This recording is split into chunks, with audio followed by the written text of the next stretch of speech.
Bonjour à tous, ravi de vous retrouver sur France 24. Après cette brève interruption, nous démarrons ce Paris Direct avec 1 heure de retard en raison d'un incendie qui s'est déclaré dans nos locaux. La situation est désormais rétablie. Bienvenue donc dans cette émission. Voici tout de suite le programme du jour. Nous verrons qu'il dévoile sa feuille de route et en appel aux Français.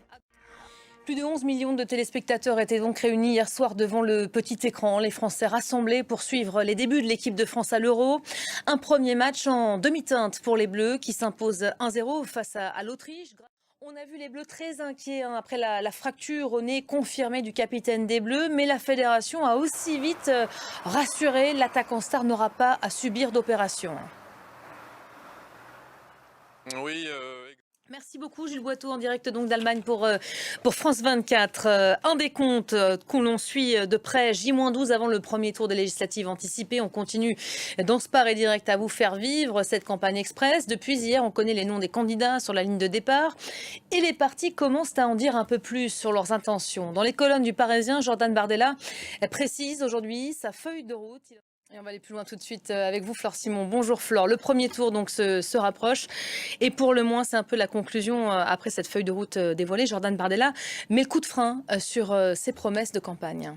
Oui, le RN, enfin Jordan Bardella qui fait sa campagne sur donc son arrivée à Matignon. Merci beaucoup.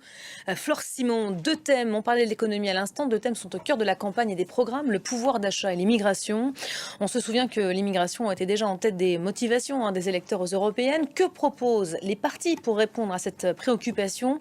Demandez le programme avec Christelle Méral et Loane Barbier.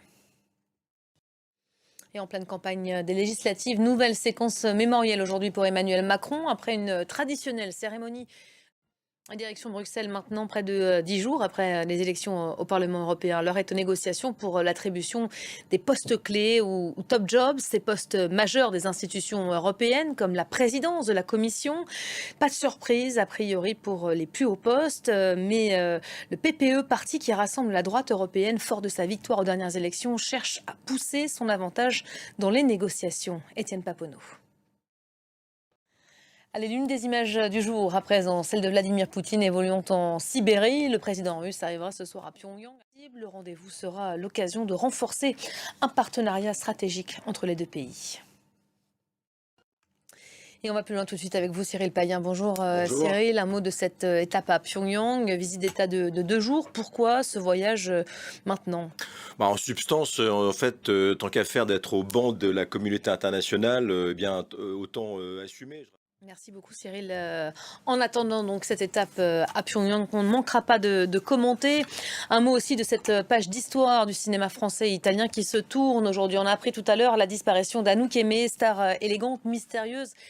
Voilà pour l'essentiel, restez avec nous évidemment, on marque une courte pause. Paris Direct revient dans quelques instants, tout de suite.